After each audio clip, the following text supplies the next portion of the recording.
Welcome into the Jordy Culotta Show. Wave your hand out there, baby! Shout out to the show. She puts the pinky into the nostril. Man, look at that. Healthy competition, there's nothing like it. Y'all grow up. The line's wrapped around the stadium. Different strengths. I just lost a tooth. It's going to be fun. You know, we might have a story. I love what you're doing. Ogeron wants to take us fishing this afternoon. Sharif, you play for the bad boys of the SEC, man. We don't apologize to anybody. A lot of people are saying you're going to be wearing number 7. I don't really know. I want to. He look crazy, Bill. Good feet on the old man. Definitely come back. I love. We'll be right back with the Jordy Culotta Show.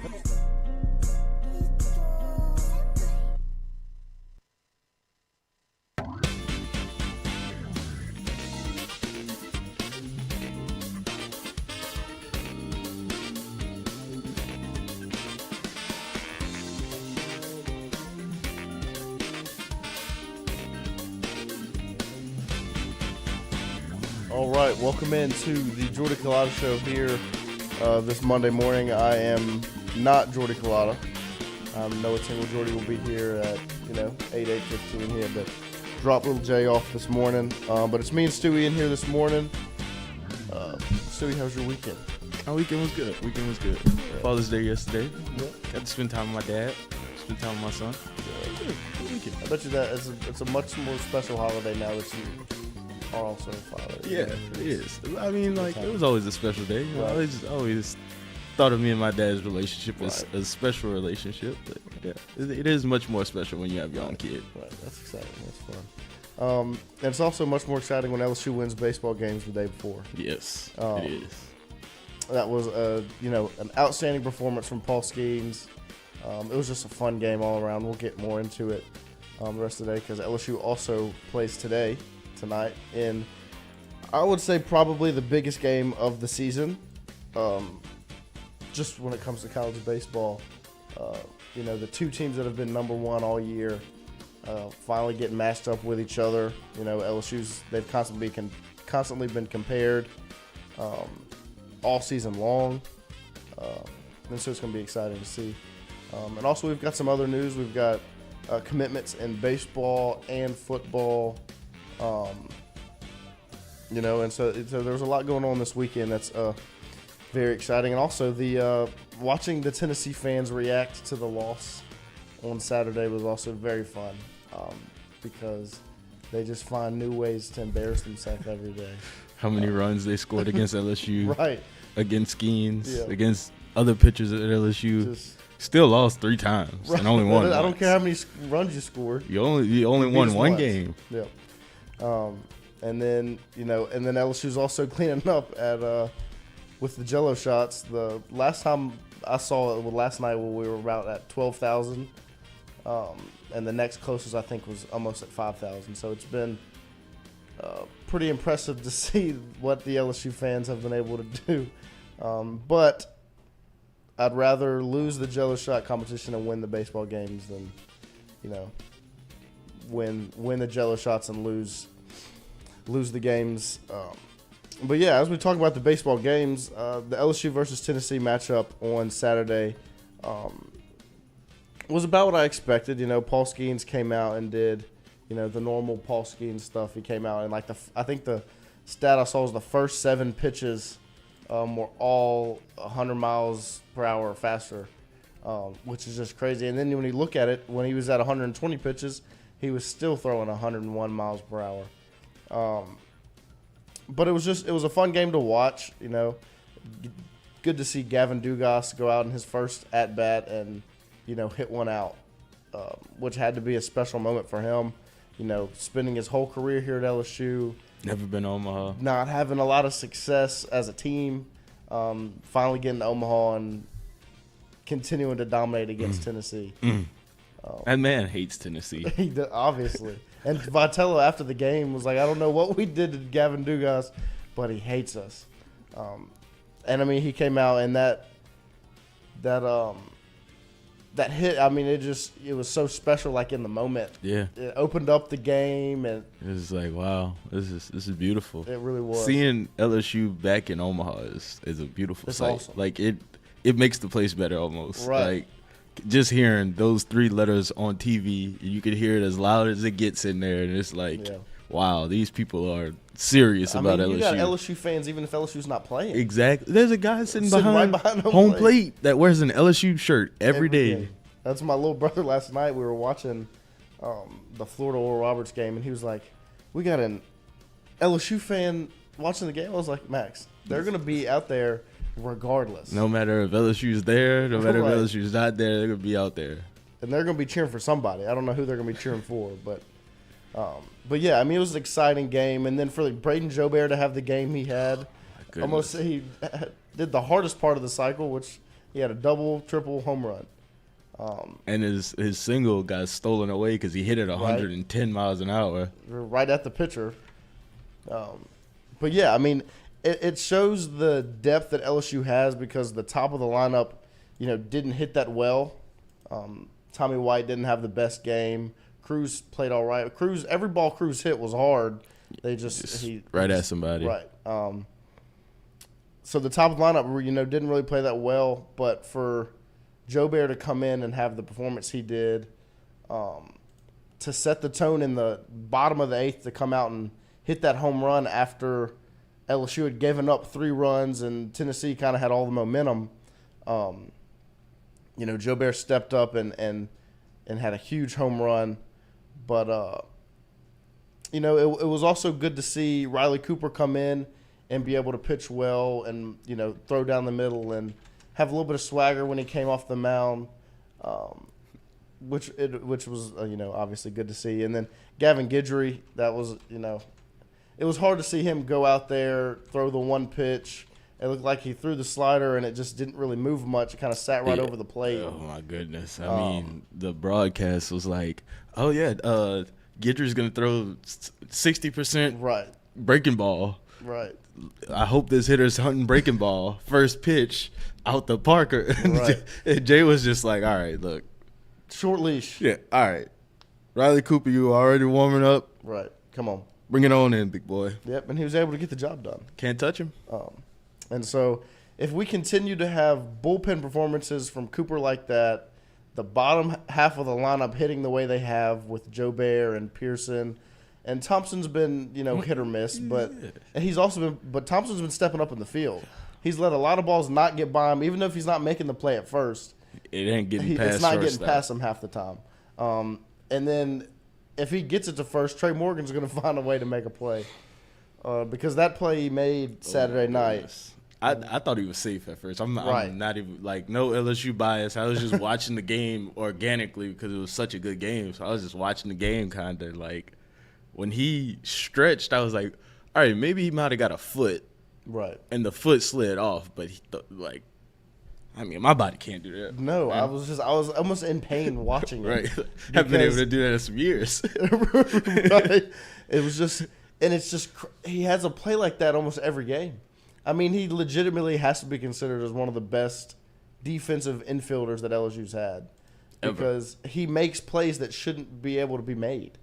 And it also gives Thompson more confidence to, make plays like he did against Kentucky where he's falling away, jumping, because he knows I can put this anywhere in the vicinity of Trey Morgan and he's going to find a way to bring it in and keep his foot on first base.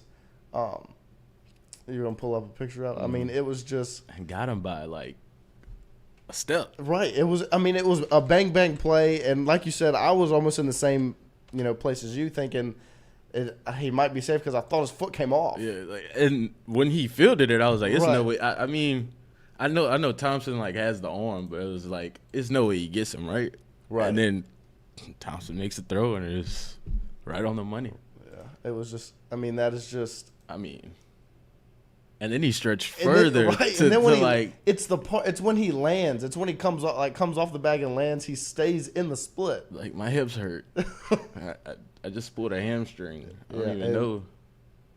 It's crazy. And then this man's out by a step. Right. Like it's really not even close when you really look at it. Because in the moment it seemed like bang bang. Right. And then you look at it and he had him by a step, like you said. And so if they continue to play defensively like they have, not really making too many errors, Pearson made back-to-back great catches in the outfield. They had one ball that was barreled up, and I was like, oh, this is going to be extra bases. And he goes, get it. And he tracked it down. If they continue to play defense like that, They were killing him in the broadcast because Right. he wouldn't wear his glasses. and he's looking up in the sun. But I saw that he said it was like the way it was shaded, he couldn't put his sunglasses Right. on because he wouldn't have been able to see the ball, so he just Yeah. used his hand. Right, and it worked. Yeah, I mean, he made the whatever, plays. whatever works. Right. And so it's good to see that, especially when, Ty Floyd maybe hasn't played the greatest, especially, in the Kentucky Super Region. And you're in a ballpark that's a fly ball ballpark, and you have to make plays in the outfield. Yeah. It's good to see. Obviously, you have Cruz. You trust him. But it's good to see Pearson playing so well, in left field. And so if our defense can continue to play well behind – whoever we put on the mound other than Skeens. Because, Skeens is going to get 11, 12, 13 strikeouts every time he goes out there. And so you really don't have to worry too much about everybody behind him. Just fanning people. Right. Like, all right. But it's the rest of the, the starting rotation and bullpen that, kind of worries LSU fans, even though they played well as of late. Yeah. During the season, especially the second half of the season, it was very hectic. And so, that's why, tonight to see, it's going to be probably Floyd going because that's just they want to stick to their weekend rotation. Yeah. It's going to be important for the defense to play well behind them. But if you can get a good performance out of Floyd and he goes more than 3 1/3 innings like he did against Kentucky and he's pitching into the 5th, into the 6th, so you don't have to use 3 arms after him, That's a method for LSU to win. Right now, for me, I just feel like LSU and Florida are probably the 2 hottest teams in this tournament. Just by the way that they dominated games. Wake Forest even had a look, not a struggle in the first game, but they they were on the ropes at one point. But LSU and Florida are the 2 teams that have not had an issue in this tournament at all. No matter who they played. No matter who they lined it up with, they are right. All right, let's do it. We're the heavyweight fighter. We got the belt. You got to come get it. And that's how they've both been playing. And I feel like it's just lining up for another LSU Florida bout in the final. 2017. And that's the last. Obviously, that's the most vivid memory I have of LSU baseball in the College World Series because I was 15. I was 19. Right. So it was just that awesome experience because you had firepower just like now. Obviously the lineup is much better now than it was then, but you had such a good team, and so it's exciting to see that you could have an SEC matchup again. But obviously that starts with tonight against Wake Forest, who has played like the best team in the country majority of this season. They are just so balanced. There's never really any drop off. They're not gonna wow you. Yeah, not exclusively, explosive offensively, but they have 7 guys that hit over 300. They got 1 guy that's got 30 plus home runs on the season. Yes. So although they don't have a bunch of guys behind them that hit a bunch of home runs, they got one. When you got one that's hitting 30 on a year, I want to say they have 131 home runs on the season, right? As a team. Yeah. So they are a very good offensive team, but the best part about Wake Forest is the arms they have. They pitched Rhett Lauder, who's their ace, who's one of the best pitchers in the country after Skeens, obviously, against Stanford, and none of the guys that came in behind him pitched over 25 pitches or more than 1 1/3 innings. So they have most of their guys that they trust ready in the bullpen for tonight. One of them is Seth Keener, who got the win. He pitched 1 1/3 and got all 4 of the batters he faced strikeouts. He's one of the guys they go to out of the bullpen, more often than not. But the guy LSU will face most likely is their lefty Josh Hartle, which can be a little concerning because LSU has struggled with left-handed pitchers this season. I remember you can look back at Arkansas and some of the games against Texas A&M where LSU will struggle with the first lefty, and a lot of times the team will put another one in after him just to continue, not really giving LSU a break offensively. Yeah. And so Hartle's got a very good off-speed pitch, which is, always intimidating from a left-hander. But his fastball, from what I saw against Alabama when they played Alabama in the Supers, his fastball isn't, it's not super fast. It's like 93, 94, which is fast coming from the left side, but it's not anything, scary. Especially when we're spoiled because we watch Skeen's pitch, every weekend.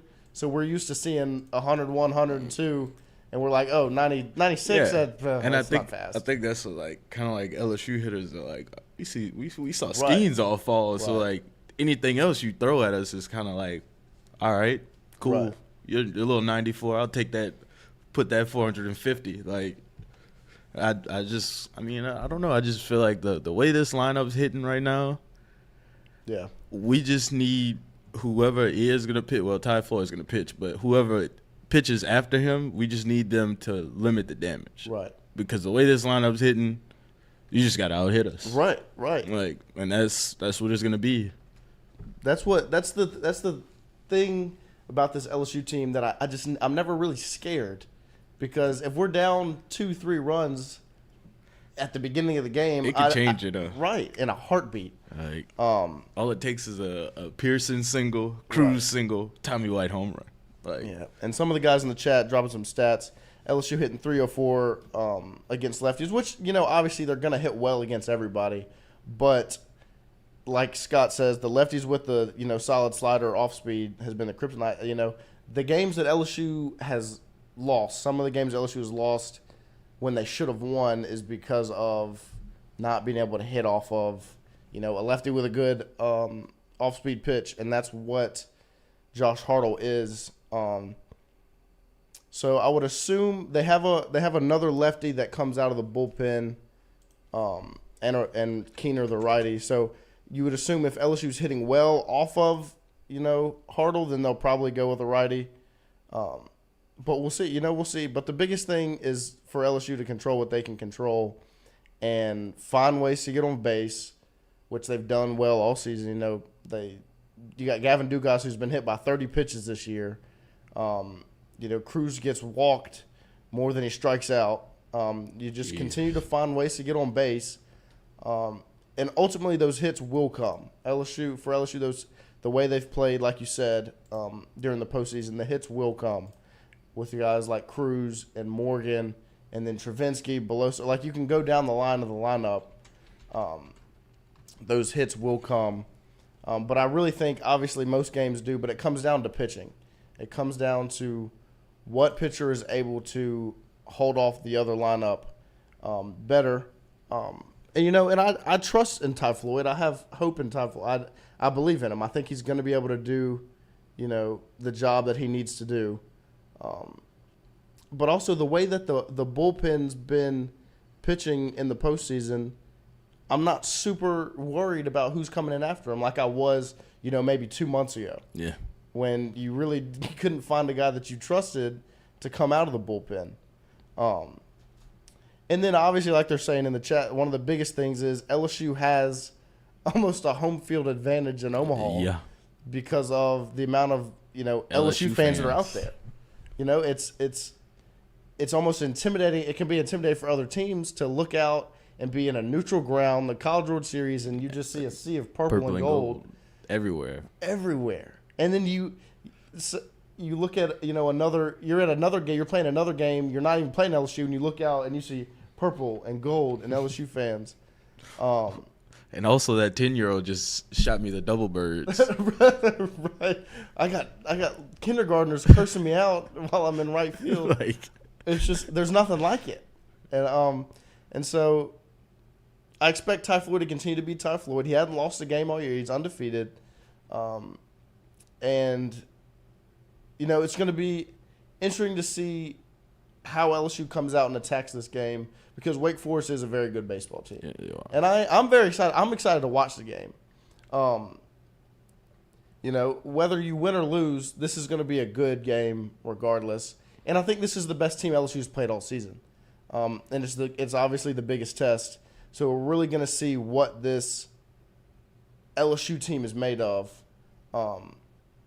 tonight against Wake Forest. And I think if you win, and obviously you want to win because you don't want to lose a game, but to get on the winner side and not have to play, potentially 2 more games, you won't have to beat Wake Forest twice if they win. You know what I mean? Like, you want to get this win tonight, and almost if you get it, you're in such a comfortable position because they haven't lost a game all postseason. Like, they went 3-0 in the regional, 2-0 in the supers.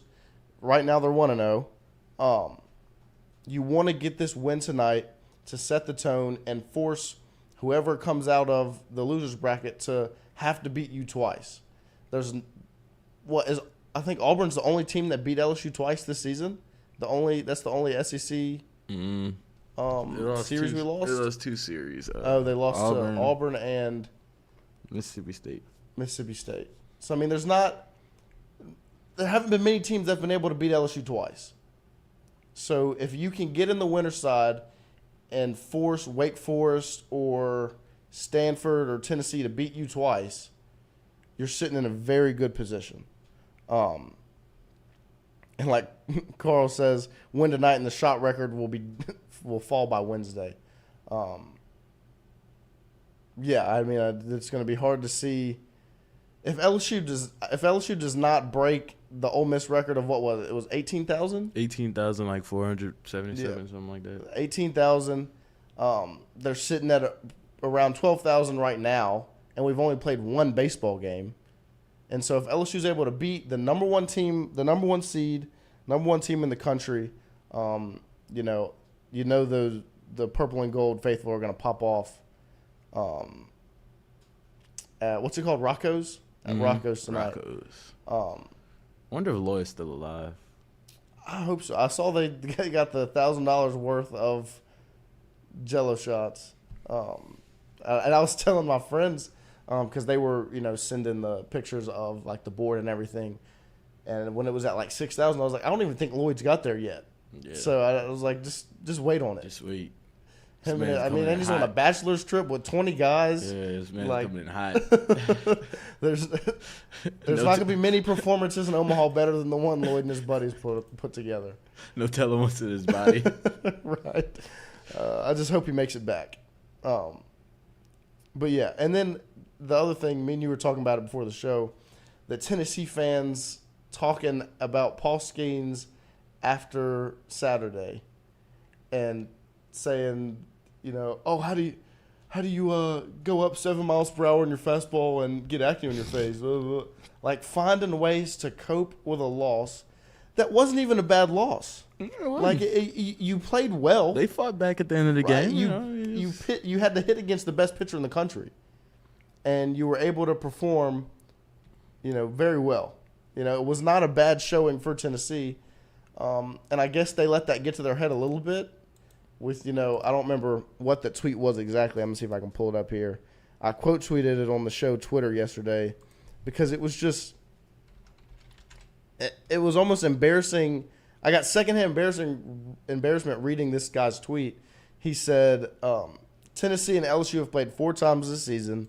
The 2 games Paul Skeen's pitched, LSU 11 runs, Tennessee 5. The 2 games Paul Skeen's didn't pitch, Tennessee 18, LSU 13.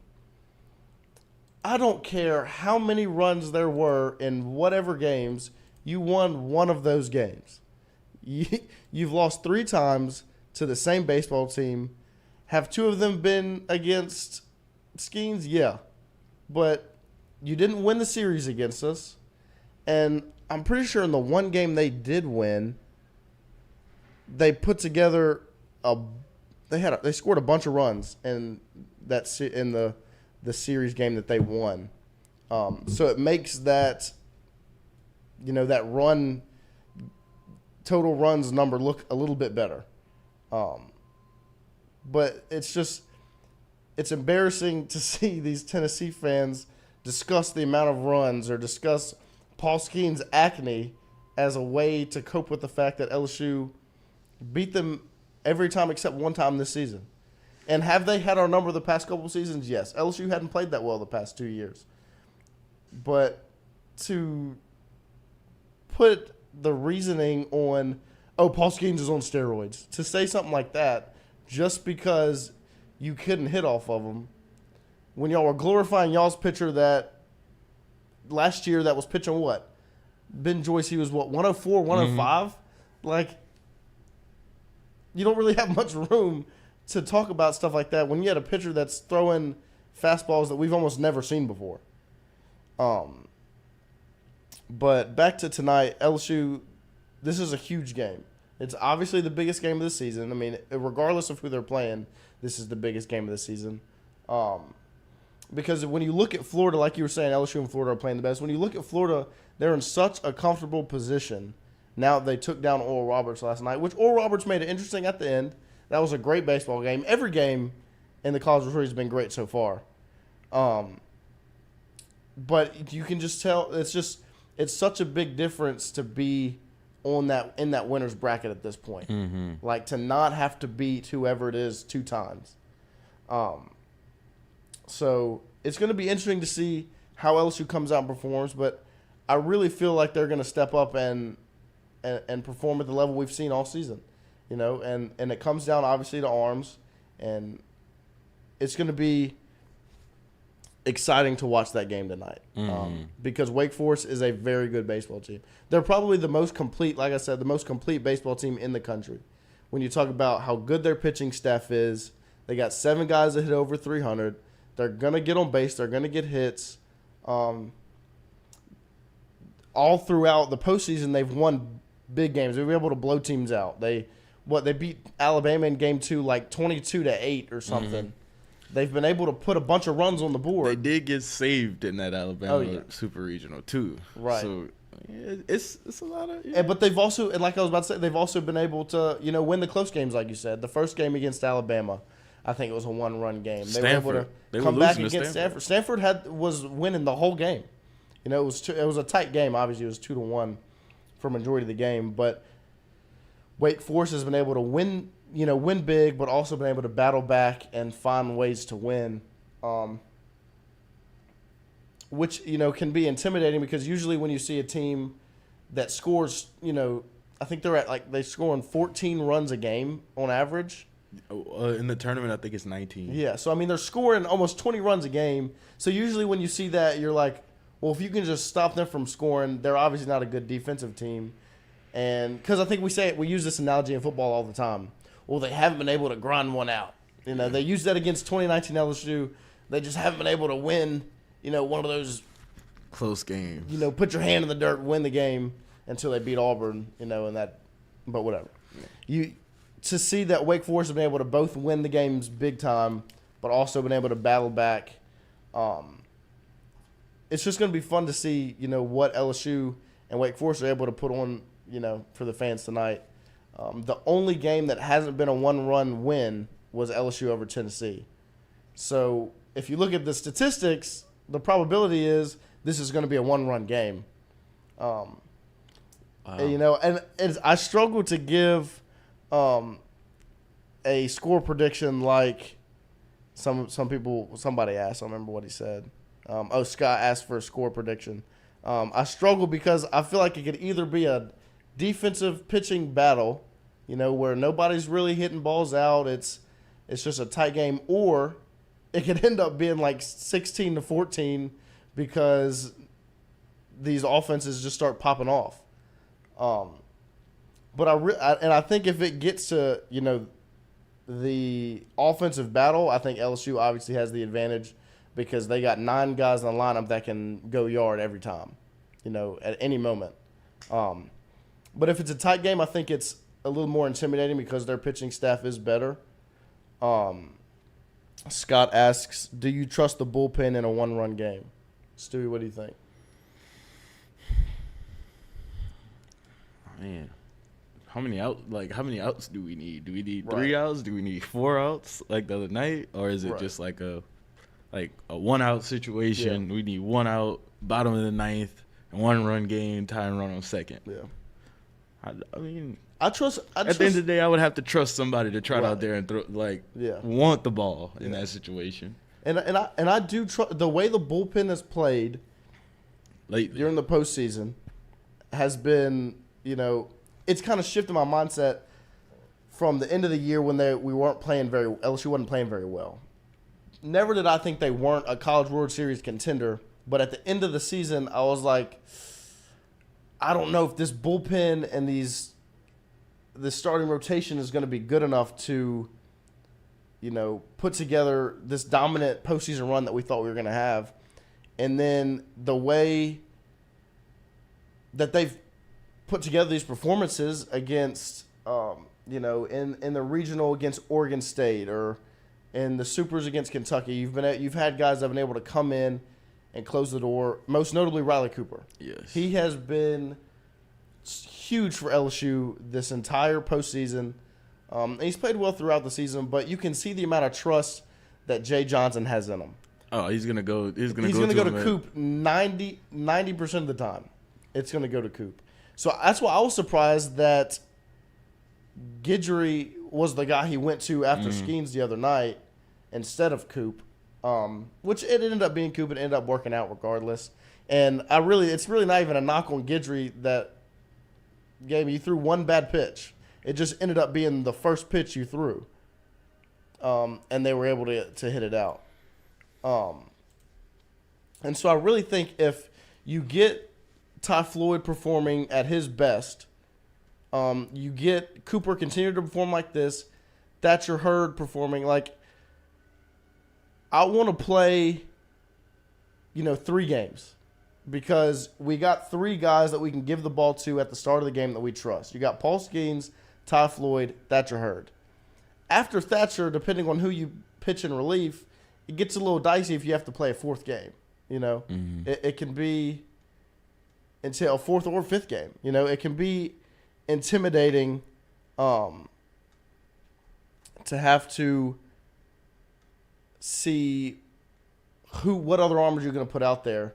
LSU wants to play. If LSU wants to continue to perform this way, you want to perform in a comfortable spot, which means you want to pitch who you want to pitch.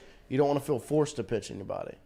But I think if Riley Cooper's the guy that goes in relief, which is why I think if Ty Floyd can get into the 6th inning and not get pulled in, in the 4th, and Cooper doesn't have to pitch a bunch of pitches since he pitched on Saturday, you're in a great spot. So I really think it comes down to which Ty Floyd you get tonight. Can he get into some of these extended innings? Like get into the. You don't want him to have 70 pitches in the 4th inning. No. You want him to have 70 pitches in the 5th. Yeah. So he can get into the 6th. He can get into the 7th. I really think that's what it comes down to for LSU because you can trust the bats. Brian Burgess asks, question after the one bad pitch, does Jay Johnson still have confidence in Gavin Guidry? Yeah. He's a freshman. He didn't come here to pitch. He got kind of thrown into the fire. I know I still have confidence in Gavin Guidry.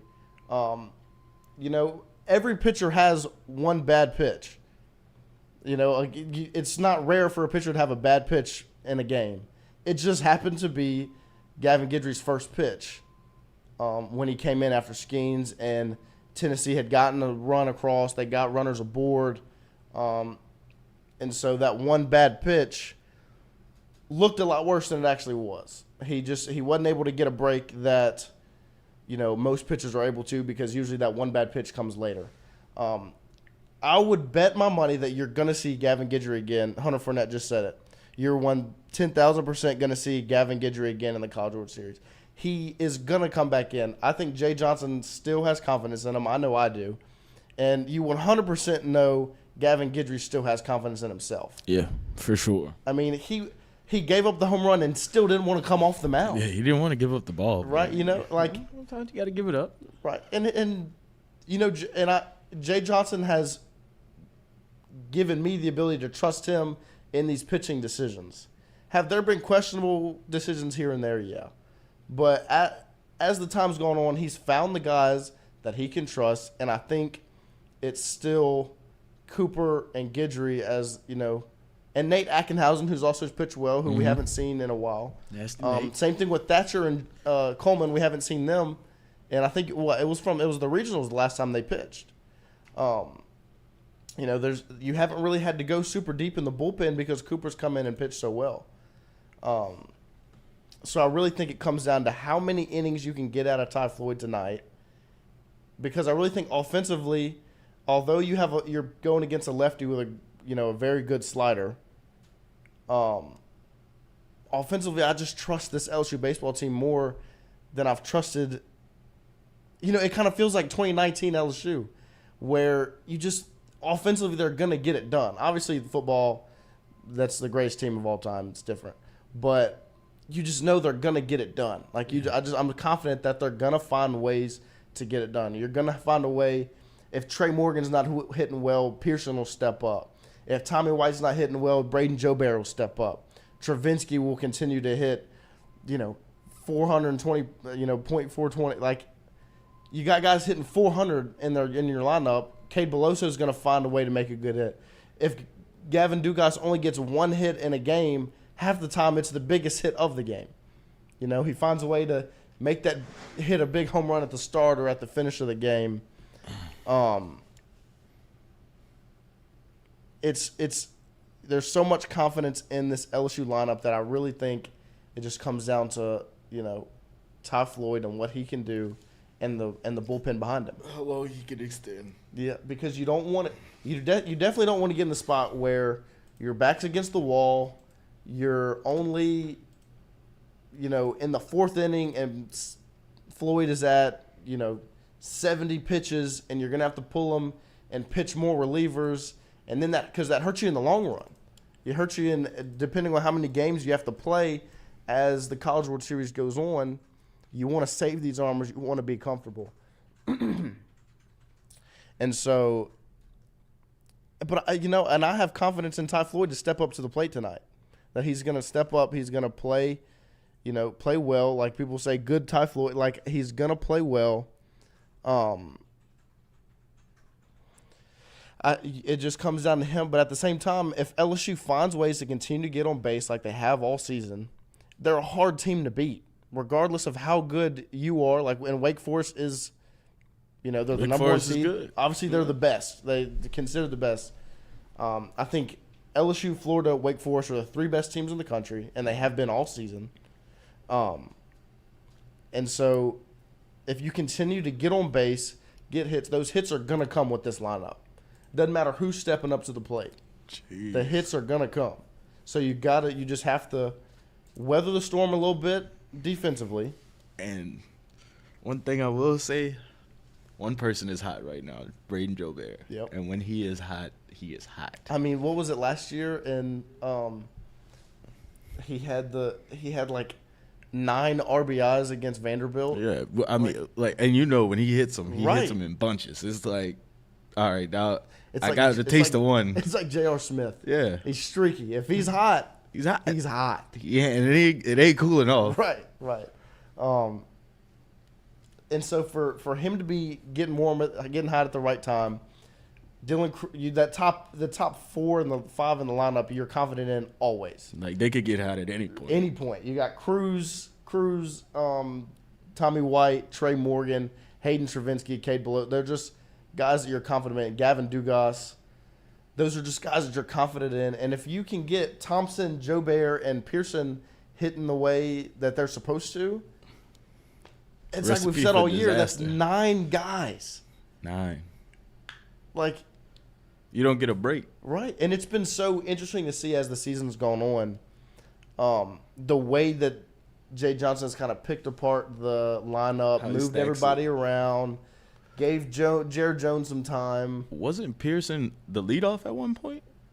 Was he the leadoff? I know the end of last year he 100% was. I was about to say at some point he might have been this year, but at the same time he wasn't even playing for majority of the season this year. And then now he's just your 9-hole hitter. Right. And he gets on and he can run. And then Cruz gets it's just where do you run? It's been so cool to see the way Johnson's built this lineup. And it's been cool to see the support that these players have shown each other. Like Christian Little has not had a very good season.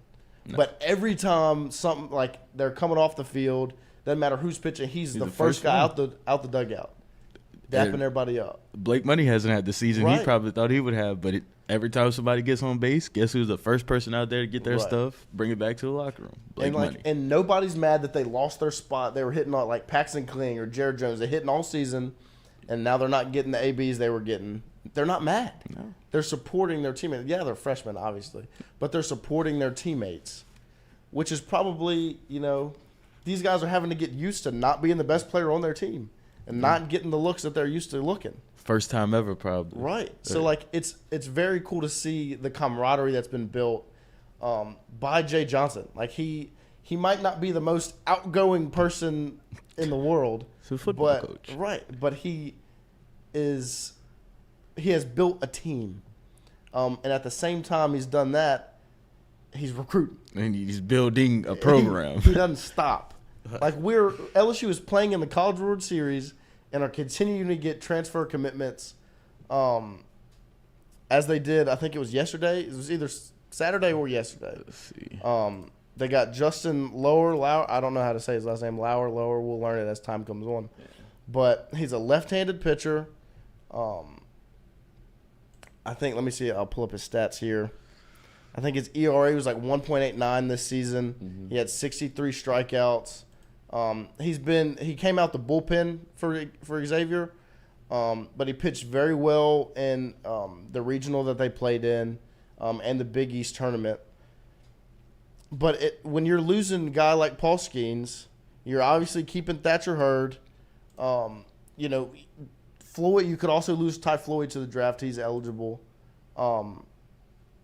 You need arms, and to get somebody like lower, I'll just say lower, to get somebody like him to come in, you get a good lefty that's got a great off-speed pitch.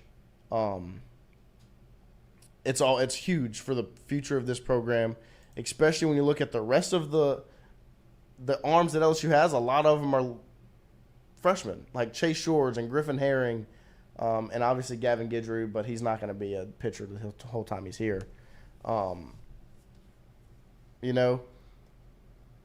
Jay Johnson is continuing to build a monster at LSU. He's continuing to be in the transfer portal.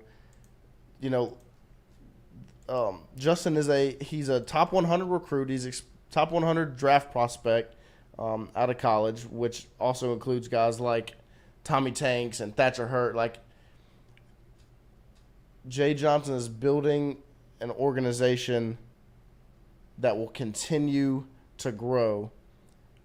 And Jordy was talking about it on, I think, Friday, where how do these coaches find the time to create a game plan, to play the game, but continue to put together visits and recruit these guys and get these big-time players like Jay Johnson's been able to do. It's one of the coolest things ever to see a team playing so well.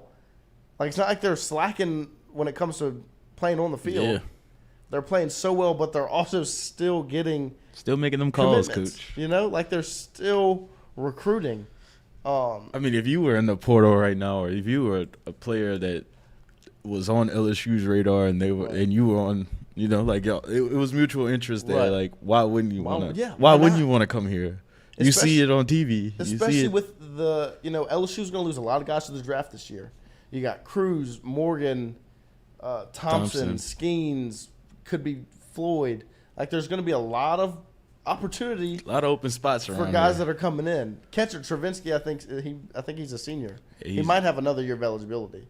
But I'm pretty sure he's pretty old. Yeah. But old enough. Right. And so there's going to be a lot. And one of the things we're spoiled as fans, because we look at Twitter and you see D1 baseball, who's entering the transfer portal. And you look at their stats, and if they're half decent, I'm like, oh, well, they're probably going to come down. LSU, right?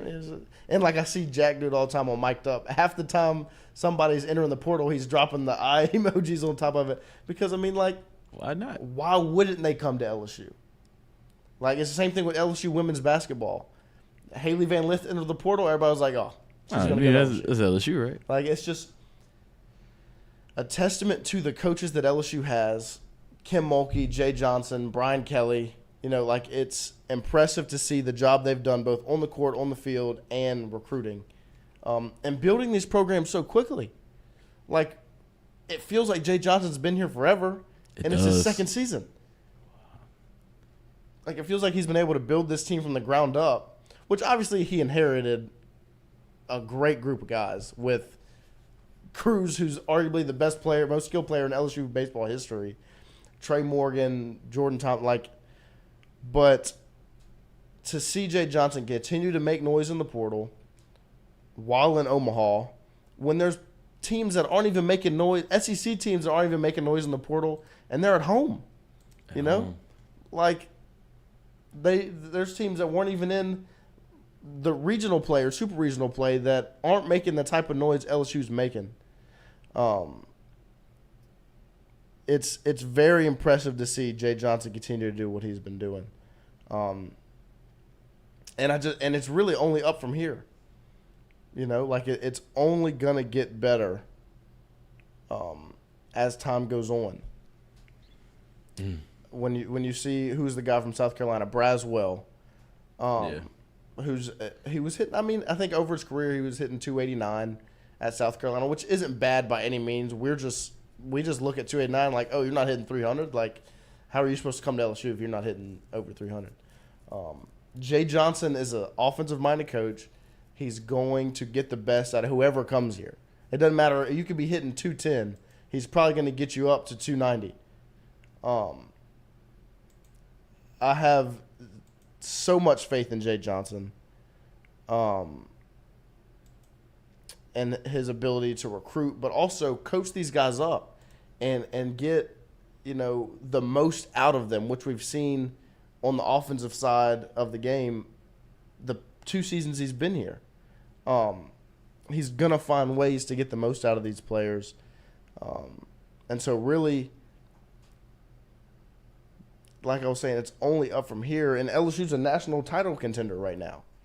Like, there's 2 teams playing as good or better as them, or better than them, which is Wake Forest, who they're facing tonight, and Florida, who's in the winner's bracket on the other side.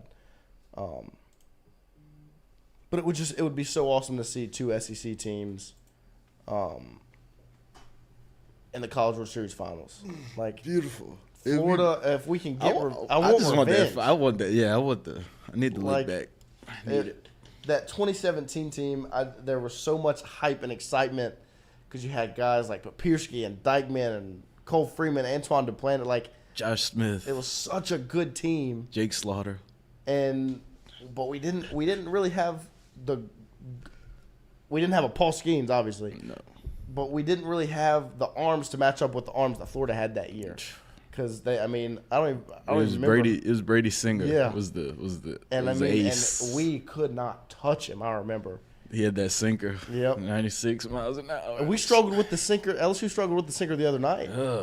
That what was his name? Lindsey. Yeah. He had that sinker.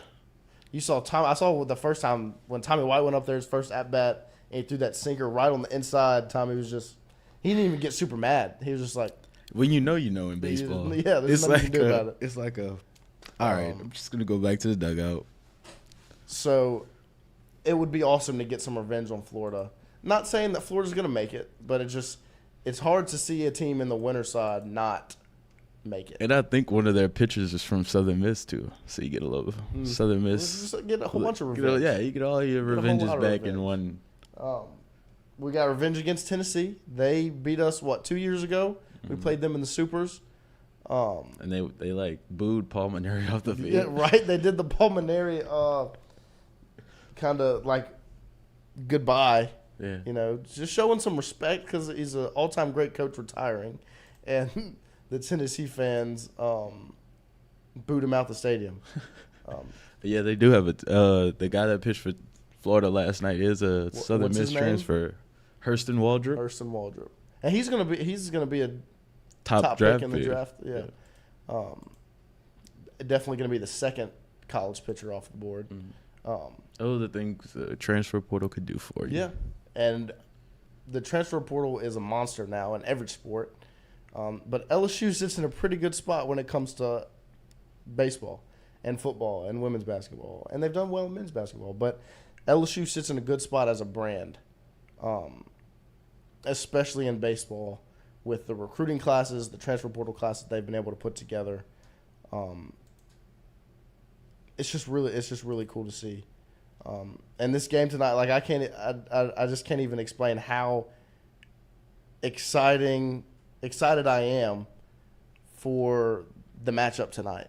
Like, this is the game that everybody's been wanting because they're the only two teams that have been number one this year.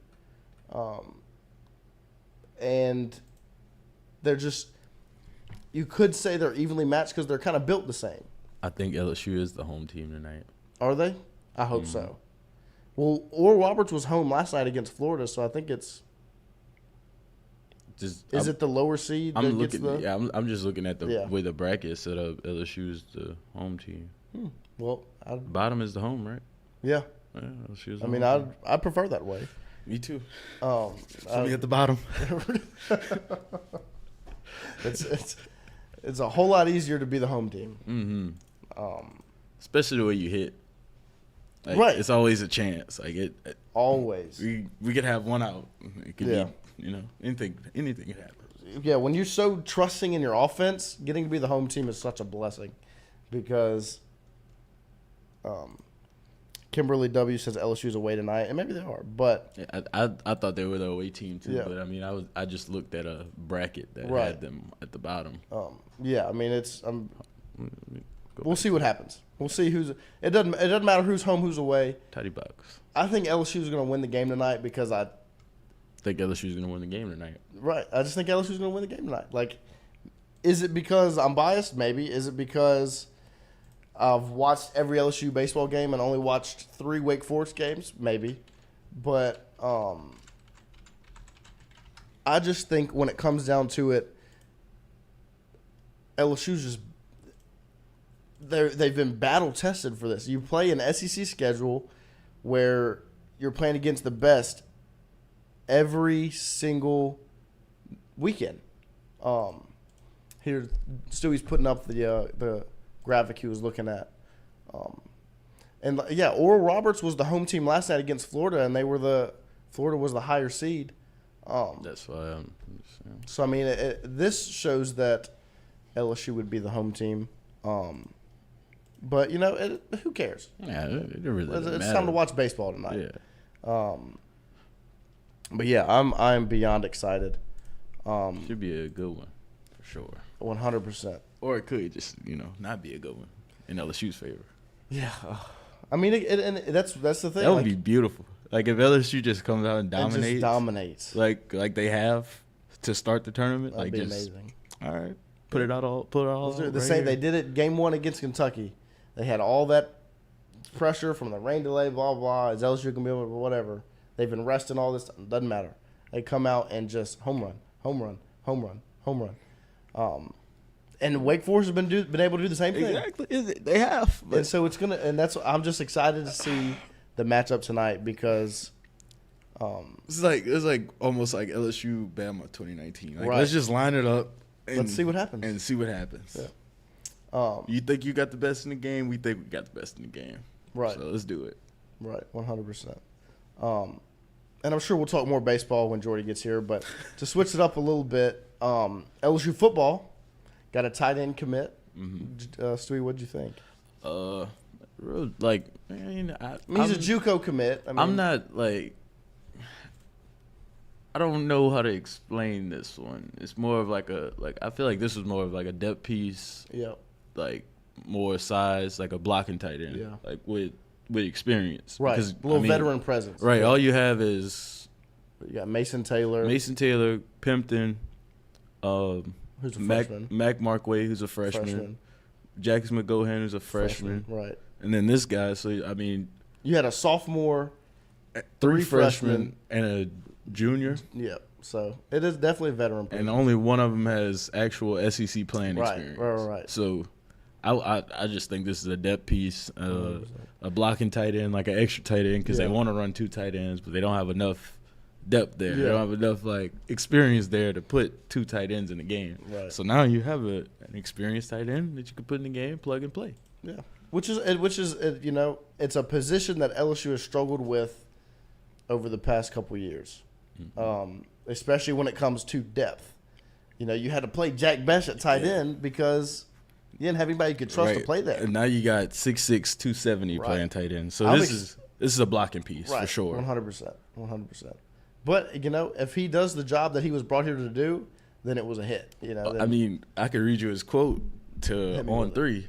Hit me with it. Catching is cool, but I could care less. I love blocking. I'm not a tight end trying to be a receiver. Yeah. So he's here to block. Yeah, and I'm all for it because if you're able to get Mason Taylor more involved in the offense like he was in the second half of last year. And I'm so excited about Pimpton. I'm excited about Mason Taylor. Yeah. Like I don't right. I think a lot of people kind of like, I don't know, they had mixed bags on Mason Taylor last year, but he was a freshman. Like, what do you expect from a freshman? And I don't think a lot of people understand how hard it is to play the tight end position. Like, it ain't receiver, it ain't quarterback, it ain't like you have to know everything that's going on every play. Like, you have to know blocking scheme, you got to know pass plays, you got to know pass pros. Like, you have to know everything about everything on the offense as a tight end. So it's not like he was just plugged into a position and like, oh, all right, you're a running back, just hit the hole. They were asking him to block, they're asking him to do whatever. Like, it was, you're the only one we got. So what you gonna do? And like they threw him in the fire and he responded. Right. He messed up a couple times, but he messed up full speed. Yeah. But like even if you look at the first game of the season, he made a huge play just by getting out of bounds. Exactly. At the end of the game. It was almost a mess up, but he messed up full speed. Right. And so, like, I really think Scott Oldham says Mason Taylor with a full offseason here with the weight program, he's going to be nasty. I agree with him and you, Stewie.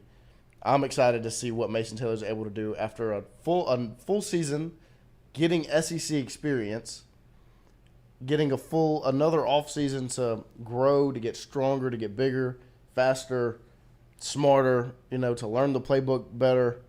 But also, I think he's going to be a little more comfortable because there's more guys in the room, like Gilbreth that can come in and block, so that Mason Taylor's not having to take all the hits and then go back out there and run 20 yards. Yeah.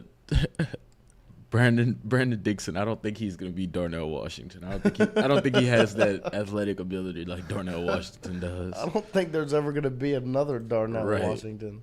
I mean, Travis Kelce, he'll go to the NFL. Right. And so the tight end position has almost become a strength, which we expected with Brian Kelly coming to LSU and Mike Denbrock as the tight ends coach and offensive coordinator. You expected tight end to become a much more important position than it has been in the past. Same thing with offensive line. They've turned the offensive line room around in a season, which it's not all on Brian Kelly. I mean, Brad Davis would be able to do it, but to finally be comfortable. Because, I mean, 2 years ago it was a little dicey. We were going to UCLA, and all Coach O could talk about was Anthony Bradford. Right. So, and I don't even think Anthony Bradford played in that game. So right, like it's so here we are. It got rough.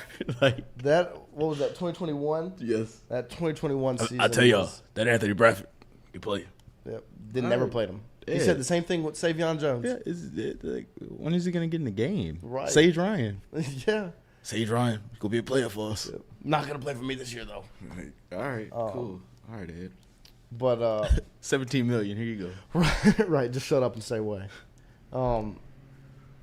Yeah, and I think this is it's not a huge commitment. It's not a freak out. LSU's going to win the national championship because they got this, tight end commit. This is just a depth piece. But yeah, a depth piece, a guy that can come in and do a job, and he's going to do it. Obviously, he loves it. If you can find a tight end that's going to sit there and say, catching passes, I don't care. I want to hit somebody. Yeah, let me block this guy. Let me fit this guy up. That's what it's all about, and that's if you're an LSU fan, that's what you want to see. You want to see guys that come in here are ready to commit to a job, and maybe the rest of the stuff will come. But to see, them build this offensive line position, the tight end position, and the defensive line position so well, because those skill players are going to come because Louisiana creates the skill players. So if you can continue to get tight ends, offensive linemen like Brian Kelly and them been able to do, you're in such a good place as a football program. And they're getting depth, they're creating competition at these positions that we haven't had. Yeah. Like the quarterback position. The offensive line position, there's so much competition, even running back. I mean, speaking of the running back position, not only on the team are they building depth for it, but even in recruiting, right. I mean, they just had the elite camp and they had the 2025. They had 3 2025 running backs on campus, all 3 kids from Louisiana. Yep. Harlan Berry, it's another kid from James Simon, and a kid from Opelousas. Yep. All 3 class of 2025 running backs, all 3 working out with Frank Wilson at camp. They probably want to sign all 3 of them because that's what Frank Wilson does. Right. He'll go in Louisiana and find 3 running backs, his 3 favorite, sign them, and now come to school and compete. Right. And it makes the best out of them. Right. When they get to the NFL, they all end up being great NFL running backs. Look at Alfred Blue.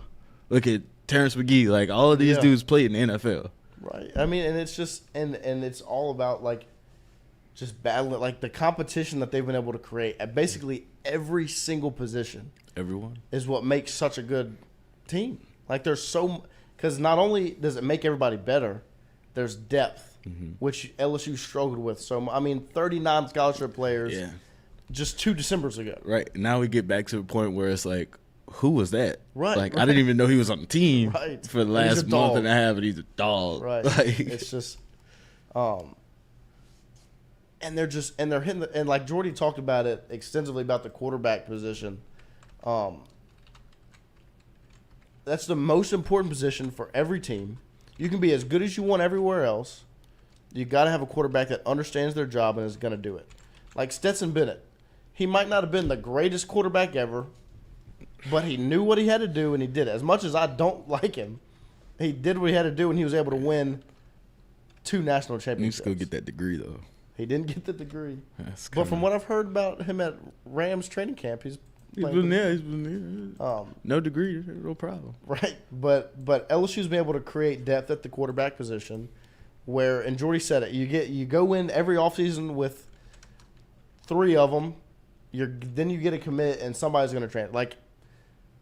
You're in a good spot. Do you want to lose Walker Howard? No. You don't want to lose Walker Howard. You don't want to lose, a quarterback every cycle. But if you're getting a quarterback every single recruiting cycle, you're in a very good spot. And if you're keeping somebody like Garrett Nussmeier on the roster, who has all the potential in the world and could play anywhere and be outstanding, he stays on the roster even though he knows he's going to have to sit another year. Yep. Those are things that show how good of an organization Brian Kelly's building. And how much the players trust him. Right. That's what a lot of people don't see. Yeah. If I'm staying here, if Nussmeier, if Nussmeier is staying at LSU, that means he trusts everything that's going on at LSU. That means he doesn't have a doubt in the world that LSU is going to do the best, put him in the best position to be successful. Right. And if not, he would have left. Yeah. And it makes me feel even more comfortable when there are guys that do leave. Yeah. I don't think there's ever this past offseason, Walker Howard was really the only one that surprised anybody. Jack Besh maybe, but I really don't think it's too big of a surprise. You kind of saw the writing on the wall once he was getting a lot of playing time. Right. But when you see guys like Garrett Nussmeier stick around, it makes you almost not even worry when you do lose guys to the portal, because it either means we got somebody coming in that's better, or that it just wasn't the right fit, and the player's doing what's best for them. Yeah. There's not somebody that's just dipping out just because they're angry at a coach and they don't like the way a coach is treating them. Nah. Because that's not happening with this staff. No. The only worry I have about LSU going into the future is losing coaches. Yeah. Because Brian Kelly's built such an amazing staff with Hankton, House, Denbrock. NC, those would be probably the two first to Hankton and House to get something bigger than 100%. I mean, House I think would House probably is going to be a head. I was going to say House will probably be a head coach, and Hankton will probably be a coordinator. Right. And if not at LSU. Yeah, I wouldn't be mad at it. Right. But and then you got guys like Steeples, who's going to be a head coach at some point. Like, he will be a head coach at some point. And then even Kerry Cooks, like, all these guys are good at what they do. It's a great staff. But at the same time, I also trust Brian Kelly to replace them with guys that are the right fit. Like, losing Jamar Cain was very upsetting, but I trust Brian Kelly and what he's going to do to bring in. He already brought him in, Jimmy Lindsey. Yeah, and I trust him. I trust that they're going to be able to do their job, and Brian Kelly is going to be able to continue to create the atmosphere and the success that he's been able to do in just 1 year.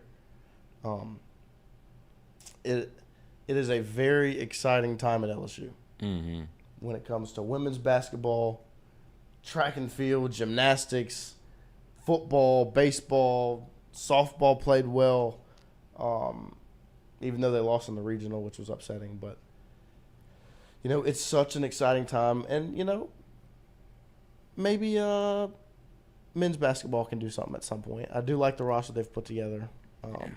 But it's such an exciting time at LSU. Just guys, I mean, men's basketball will catch up. Everybody else is holding them up right now. Like, we picking up our brother. Right. He's down. Right. So.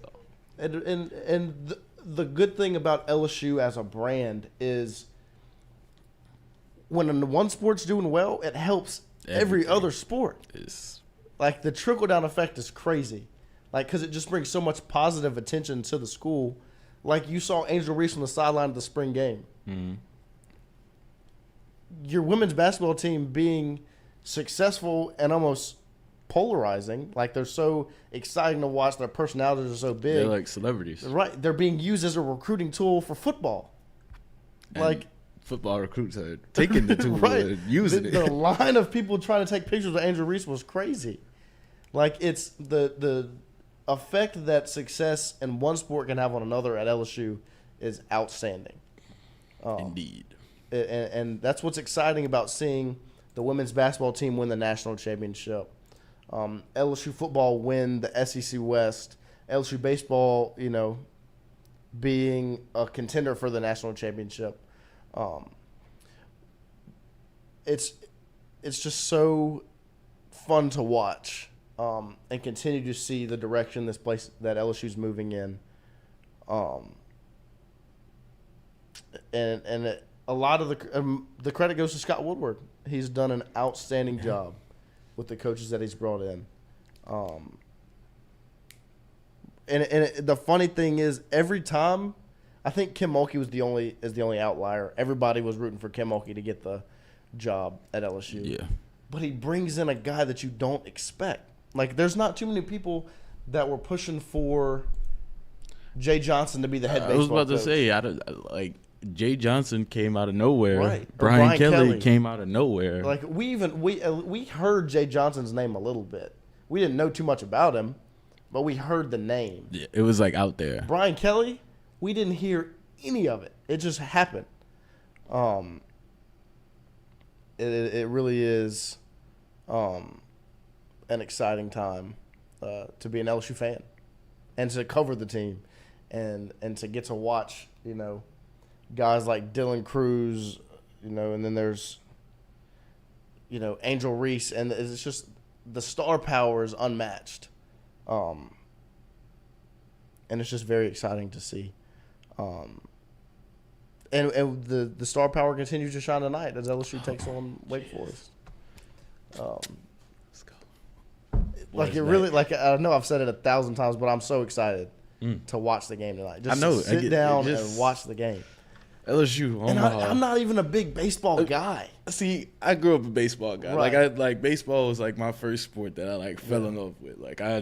I don't even know how to explain it, but that's how it was. And so like when I watch baseball now, it's like I feel that same like love that I felt as a kid. Like I remember like being a kid during the summer and watching College World Series, and then going into like the middle of the summer, there's like a baseball All-Star break. Right. Watch that home run derby. Like I'm a baseball fan, so I'm all in right now. Like I've been watching every game. Yeah. And I don't watch every college baseball game, but I've been watching every game because every pitch something new happens. Right.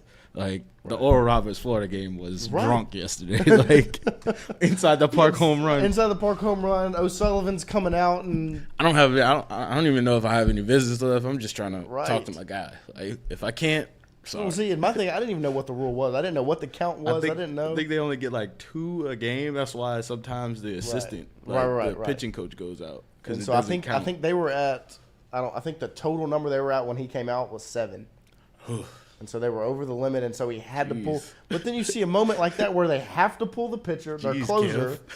They put a freshman in who didn't get to warm up in the bullpen, and he comes out and closes the game out like he did his job. Like that's what's fun to see. And I was saying, I'm not a big baseball guy. I didn't play it growing up. Like I played basketball, football growing up. I didn't play baseball except like 3 years maybe. So like I'm not a big baseball guy. I don't usually watch it except for LSU. Yeah. I guess the freshman was just like, hey, I don't know what I don't know. I'm just here to get it out. I'm just here to throw the ball. Throw it straight and get it out. You know, and so it's very exciting to watch this baseball team play. It's just, like I said, it's just beautiful to see LSU back to where like exactly where they belong on the top. Yeah. Like that's the thing. I saw a video of this kid watching the game, and I don't remember what happened, but like the look on his face of excitement and like he was just like his jaw was dry. He was just like I'm really here. This is really happening. That's such an awesome experience. I watching Omaha this year. Like I'm gonna buy my tickets early. For next year. And just bet on LSU like Lloyd did. Because that experience just looks unmatched. And for LSU to be there and perform the way they did and to hopefully put on a performance tonight is exciting. But yeah, it sounds like Jordy's here, so we're going to take a short break, reset, and come back to y'all.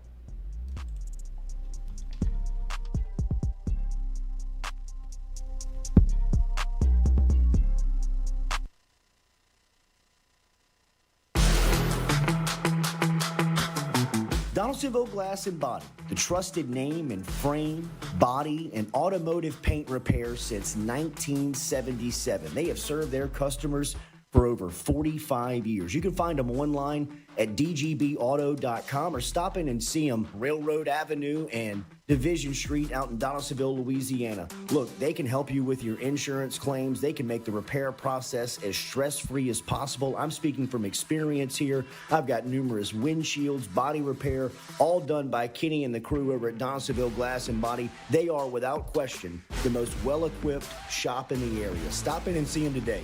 Shop them online, dgbauto.com, or stop in and see the crew over in Division Street in Donaldsonville, Louisiana. Donaldsonville Glass and Body.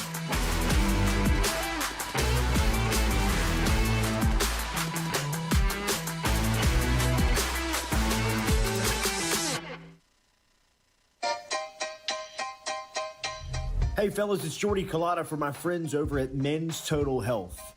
Guys, do you suffer from fatigue, decreased libido, erectile dysfunction, weight gain or loss of muscle mass, signs of depression, anxiety, hair loss, mental fog, general loss of interest?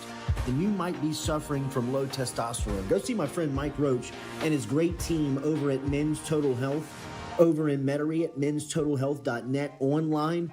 And stop in and see how they can change your life today. A simple shot and some knowledge from Mike Roach can get you back up, moving with your energy, get your sex drive back, build your muscle mass, make you feel young again.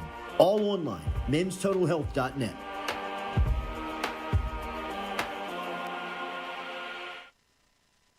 Red Stick Sports, a local staple in Baton Rouge to all sports fans, was founded back in 1981 and has remained a family business for over 40 years. Today, they still have the great selection on the floor, but they're also a leader in custom apparel for businesses, sports teams, and other groups. Take it from us, everybody over here at FM Digital Media. They help us out with all of our apparel. Let them help you out today. Go ask for Cody over at Red Stick Sports. Check him out online at redsticksports.biz.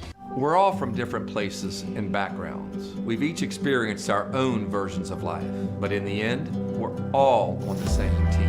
I'm part of that team, along with these players in purple and gold. Kayshawn Buddha, Malik Neighbors, Miles Frazier, Kyron Lacy, Greg Brooks. Whether on the field or in the courtroom, your team matters. So join our team. Make a difference. Bet. Let's get it done. The Jordy Culotta Show is brought to you by A-Bears Lawn Maintenance. Commercial or residential, A-Bears Lawn Maintenance is ready to work. A-Bears can tackle all your homeowners association requirements. Call Blake at 225-485-8022. A-Bears Lawn Maintenance.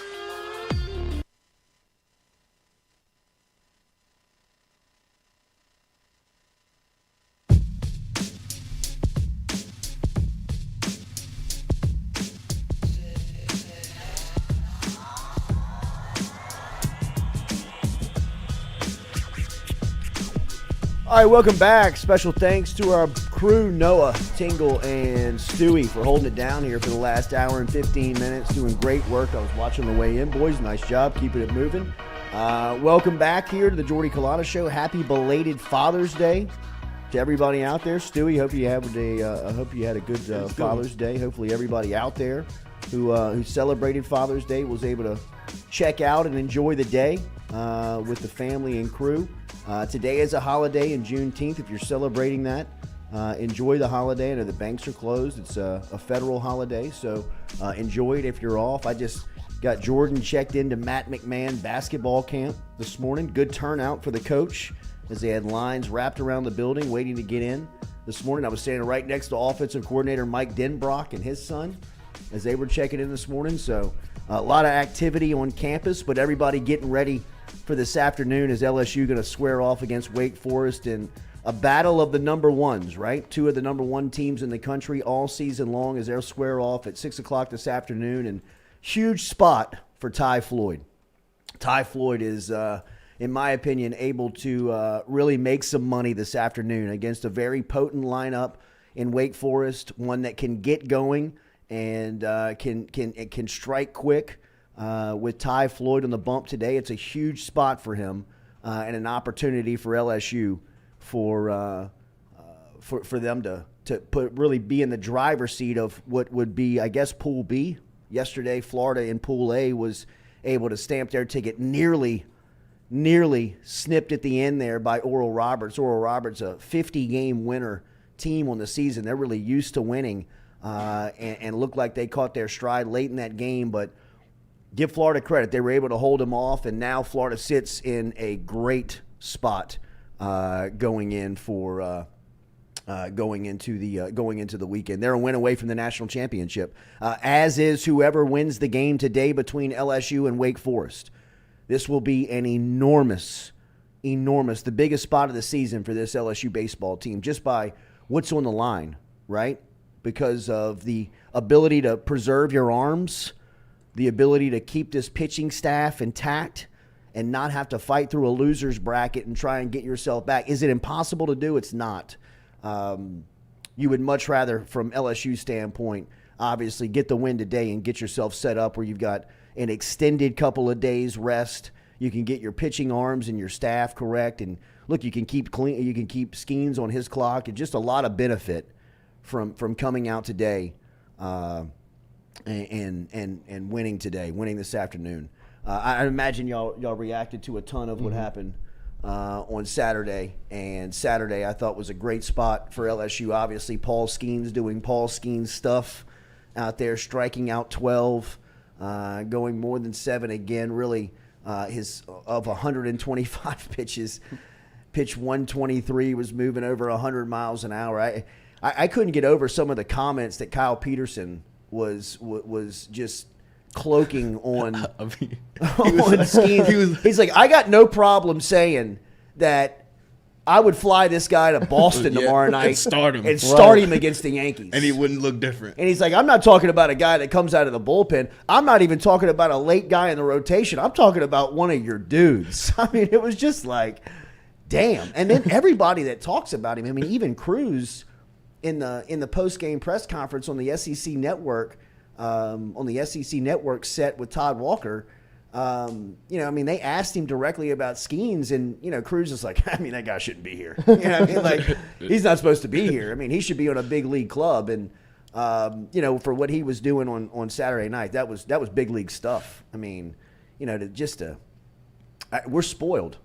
We're spoiled. I mean, like to see him in that outing, I mean, you've become so accustomed to it, and you've only watched him for a year now. Right. Well, me and Stu were talking. We were like talking about one of the Wake Forest guys, and we were like, yeah, he doesn't throw that fast, and it's like 96, 97, because we're used to seeing 100, 101, 102 every pitch. It's just, I mean, you run out of things to say. I mean, even Kyle Peterson, he was like, I don't want to be.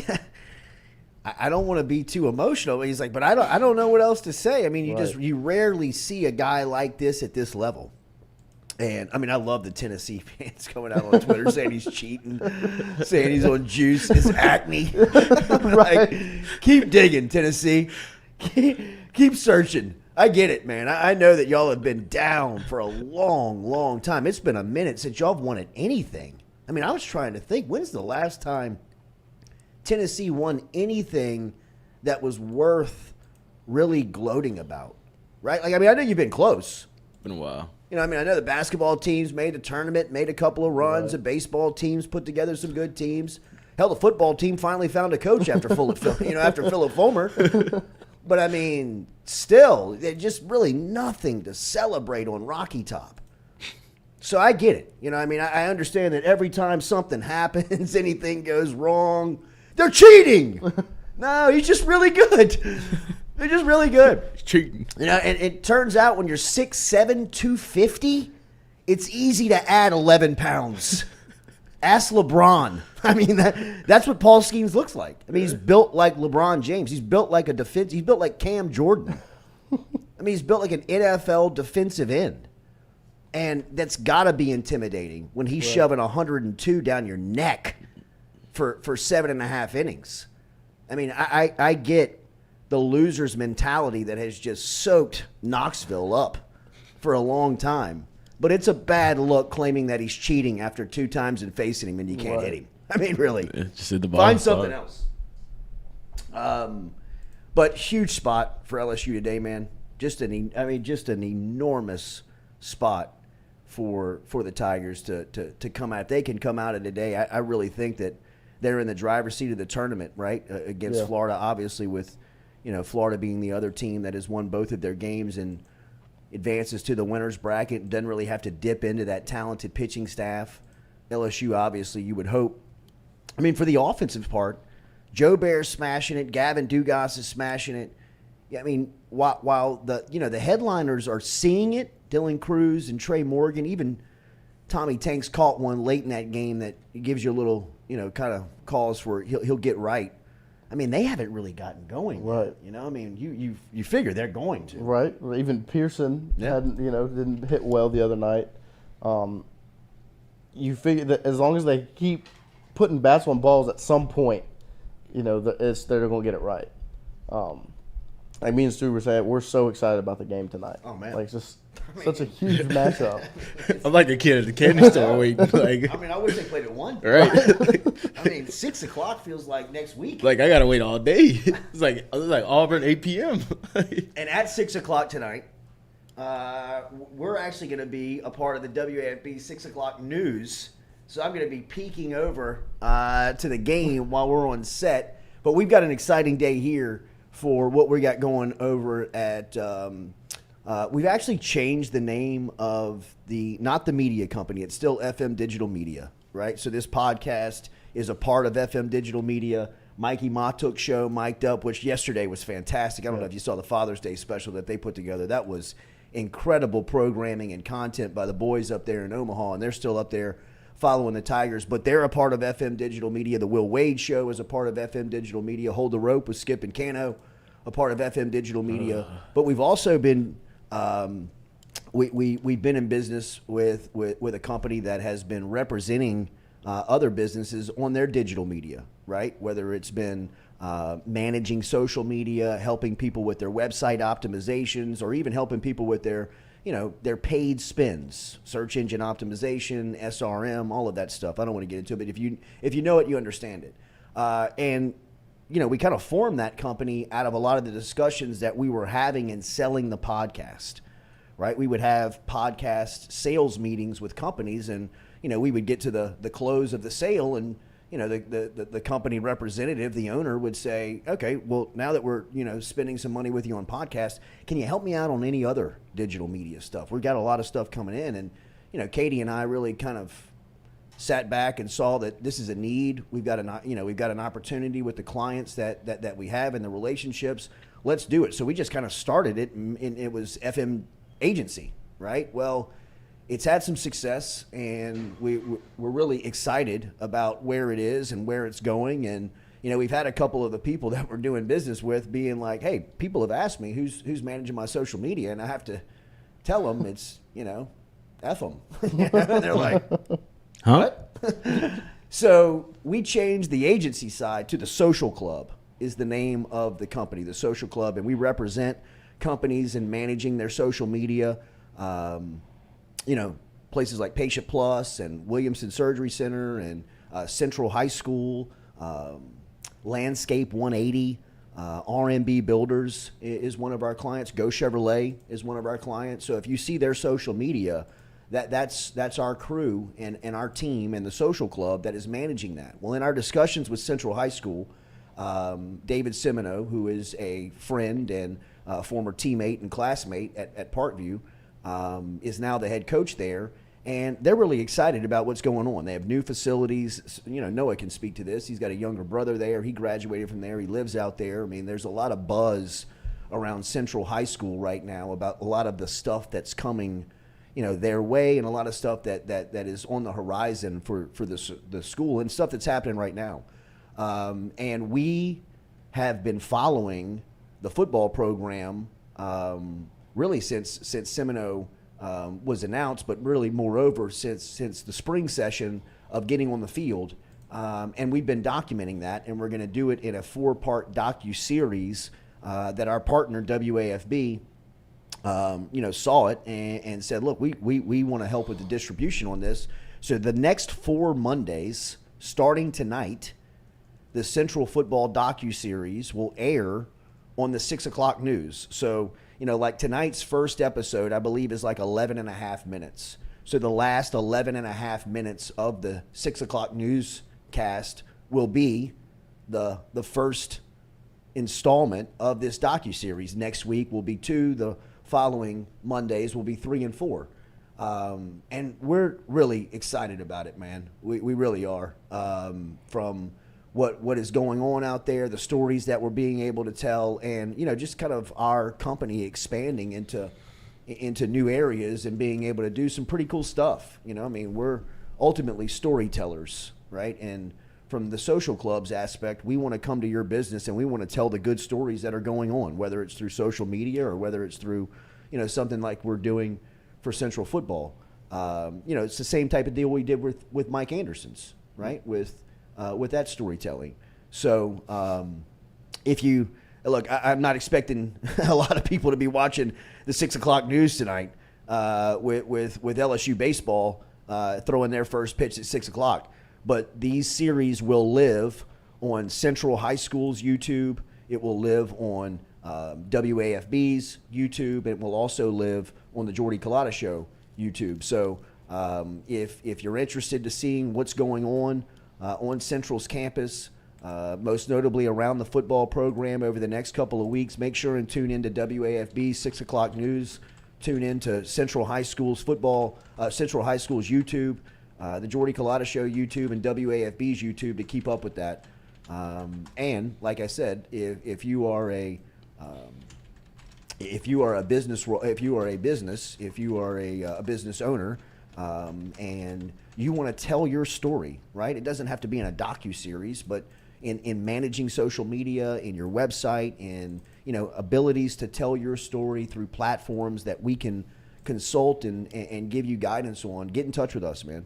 We're really excited about what we have going on, and we've got really good people. We've got talented people. We've got a great team, and we've got some stuff on the horizon that if it comes through, and I don't want to speak too early, we can really take this thing to a couple of different levels. So as always, thanks for everybody supporting what we do and following this stuff. But check out the Central High School football documentary that debuts tonight on WAFB. It'll be a part of the 6 o'clock news. Like I said, it'll be at the end of it.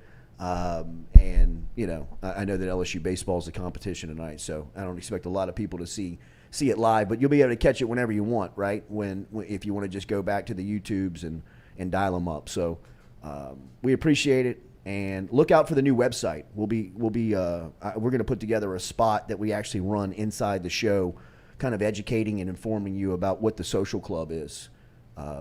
And we're excited about it, man. We had a lot of cool stuff going on. All right, so remember, Daily, we're brought to you by Katie's Restaurant.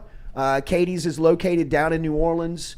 If you're down in New Orleans and you're looking for a great spot to eat, remember Katie's. I was down there last week meeting with our friends from Oshner, who is coming aboard here in August as a part of the Jordy Culotta show. So looking forward to getting them aboard here in the next couple of weeks. And getting them onboarded. But we went to go break bread and talk shop, and we went to the best spot in the city to do it. We went to Katie's in Mid-City, which is located on Iberville Street. Always the great menu selections that you've come and come to realize and get used to over there. New Orleans favorites. They got St. Louis-style pizza that you can tap into. Also some really cold beer, a great bar scene.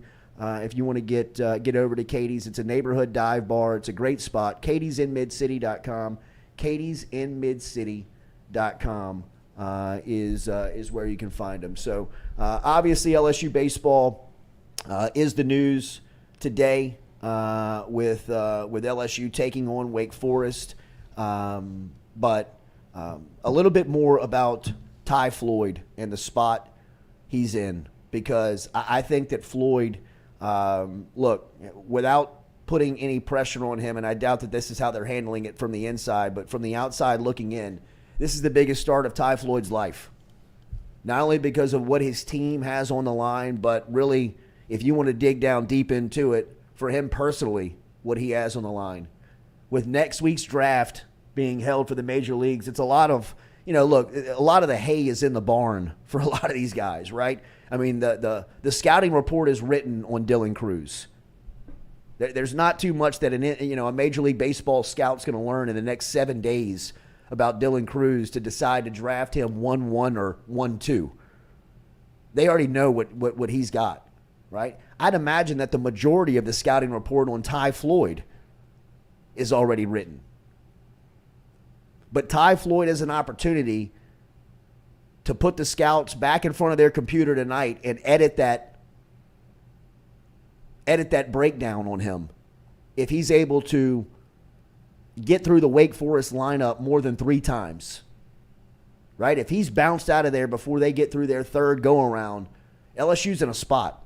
LSU's in a spot where you have to decide, a lot like they've done over the last couple of weeks. It'll be like that Oregon State decision that Jay Johnson had to make a couple of weeks ago of win now. Like, do you go to Thatcher Hurd tonight if Ty Floyd can't make it through 3 times in a row, the lineup for Wake Forest? Because if you do, you're saying we're winning today and we have to win today. Because if you got to fight back through, the losers bracket, you're going to have some really quality arms. And if you lose Hurd today and not able to go to him, you're in a bind. And if you're able to get Floyd through the lineup 3 times, maybe a little more, and then able to, kind of doctor that staff to the end and get that offensive production and not necessarily leave Hurd on the shelf, just be able to manage it where he doesn't have to go the extended time that he did against Oregon State a couple of weeks ago. It worked out in that game, right? Because you got the win and everything stayed intact. But think about if that thing goes the other way. Right? I mean, it's kind of distant memory now, and you don't want to think about it. But, I mean, we all remember being in that scenario thinking, look, if this curveball is not biting like it is for the next couple of innings and he starts getting pushed around, they might be in a spot. Same situation today. Ty Floyd's got the opportunity to make a lot of money. Really. I mean, he's going to make a lot of money. He's going to get drafted. He's going to get an opportunity. He could see that selection jump up a couple of spots on a solid performance today. This Wake Forest lineup has a ton of respect around college baseball. I watched Wake Forest play the other day. Look, I get it. They're talented. They're not intimidating at all. I mean, a lot easier for me to say, you know what I mean, where I don't have to put the lineup together and, put together the staff and think about what would happen if your pitching staff gets into a bind. But just, looking at the opponents that LSU has faced, whether it's been in conference or in the postseason, okay, I mean, look, Wake Forest, roll it out there, roll the ball out there. I mean, to me in the tournament, the one that looks, kind of like the bully is Florida. I mean, they mash. They hit bombs, man. And I know they almost fell yesterday, but I mean, they were still hitting ropes. But to today, I mean, I hear everybody talking about this Wake Forest lineup like I'm more impressed by LSU's. I mean, as unbiased as I can be. I mean, I see Braden Joubert smacking the ball. I see Gavin Dugas smacking the ball. I mean, Trey Morgan's seeing it. Dylan Cruz is seeing it. Tommy White's, they caught him on a couple of sliders that get on his hands the other day that, put him in a bad spot. But he had a pretty solid one on the, he had a good at bat in that game. One that you would think, all right, look, these guys are going to, it's only a matter of time before they get it going. So, look, man, I'm like the rest of you. I'm giddy. I'm giddy about this afternoon. I can't wait to see what goes down in at 6 o'clock. I mean, just the way that it happens. Some stats. Some stats from Wake Forest's side. Wake Forest pitcher Josh Hortle has made 3 appearances against teams somewhat comparable to LSU. Quad 1 teams Virginia Tech, Miami, and Alabama. Combined stats in those 3 outings, 16.1 innings pitched, 21 hits, 12 earned runs, 6.61 ERA with 2 base on balls and 21 Ks.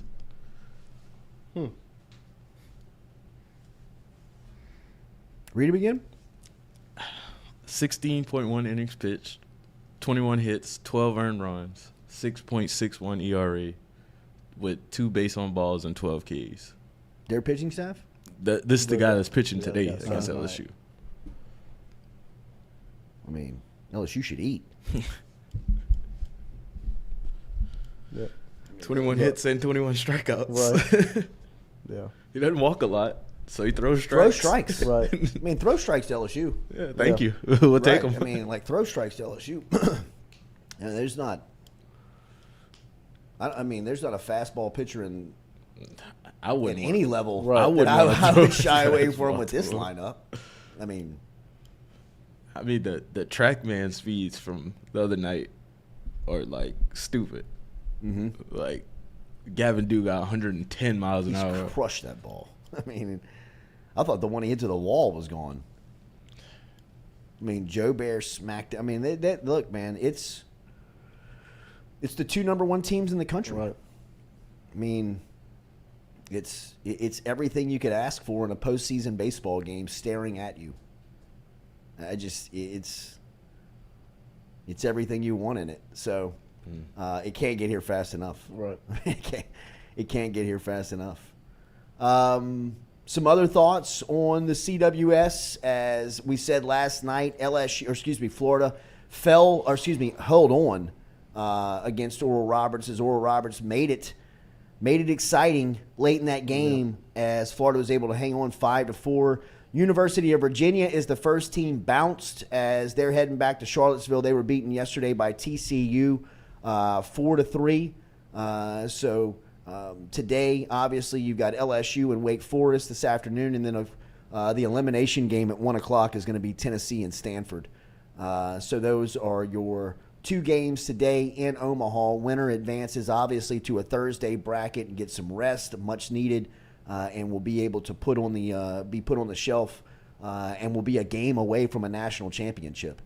So it will be interesting to see how the next couple of days play out here, especially this afternoon, on where LSU can land, and hopefully they can stay in this winner's bracket and keep taking care of business as they move into this 6 o'clock game this afternoon. So, man, I can't wait. Yep, it's big time. All right, remember RMB Builders, Rhett Bourgeois and the crew over at RMB, rmb-builders.com. rmb-builders.com is where you can find them online. You can also hit them on social media at RMB Builders. Whether you need a new house, whether you're looking for reconstruction, whether you need an update, whether you need an add-on, get in touch with RMB. They're the best. rmb-builders.com. rmb-builders.com. We'll come back and close it out here on the Jordy Culotta Show, as always, built by our friends at RMB.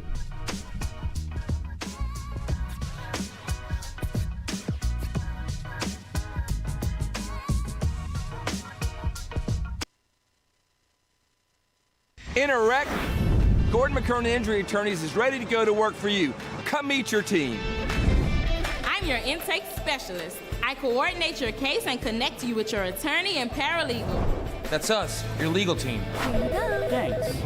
And we'll fight to get you every dollar you deserve.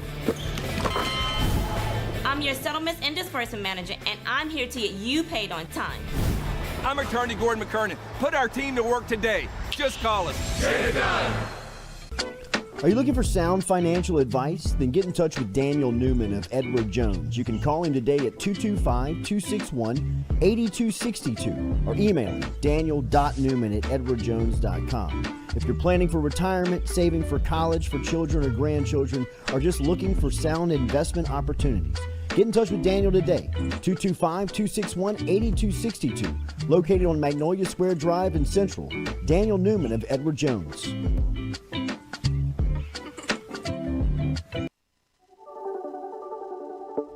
Don't let the name fool you. Men's Total Health has offerings for the ladies, too. Guys, is your wife or partner suffering from urinary incontinence, low sexual desire, or pain during sex? Then the O-Shot might be for her. Don't let it scare you. It's totally natural. It's PRP. And Mike Roach and the crew at Men's Total Health will make you as comfortable as you can be. Contact me for more information, Katie at JordyCulottaShow.com, and I'm happy to tell you everything that Men's Total Health has to offer for the ladies.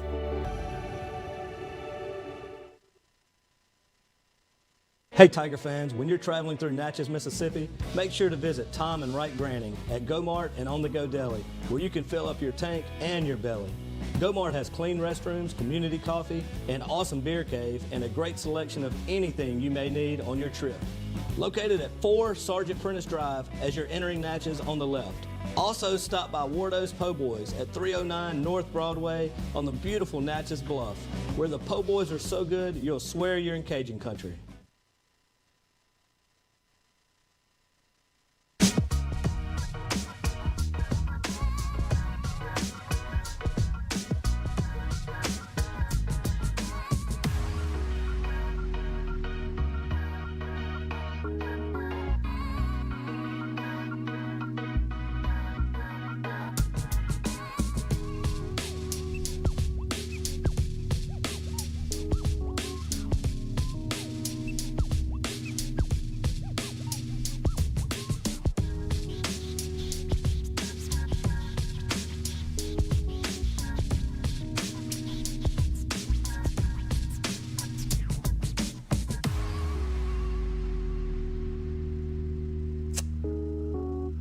All right, Stu, you put it on the poll, Southern Eye Center poll question of the day. Does Ty Floyd go more than 5 innings today? Over, under? It would be huge if he could go over that. I would say that would probably be right around the mark. Hopefully, if he could get to 5, that would be fantastic. I will call the under on the bet, but I would say that he will be right there. If he can get right there, I think that's a good spot for LSU. Also, if he gets there, I don't think you see Thatcher Hurd, which I think is a big part of today, is to preserve his arm, just in case anything could get quirky and funny. And as you've seen at the CWS, man, it can get hairy and quick. I mean, LSU's the only multi-run winner of the tournament. Right? They're the only team that has won the game by more than 1 run. Every other game in this tournament has been decided by 1 run. I mean, it was something that we talked about last week. This tournament does a great job of finding the best teams. Obviously, they have the best 8 teams in the country because it all seems that they're a run away from each other. And even that LSU Tennessee game, when you took Skeens out of it, it got it got a little uncomfortable pretty quick. These games have been, right on the razor's edge of every pitch. So, Southern Eye Center poll question of the day: Does Ty Floyd go over or under 5 innings? It would be huge if he could go over. What's his longest outing of the season? Without putting you on the spot. I think he's gone into the 7th. I think he's had. Some games where he's gone. Yeah, when LSU went through that patch of struggling. Right.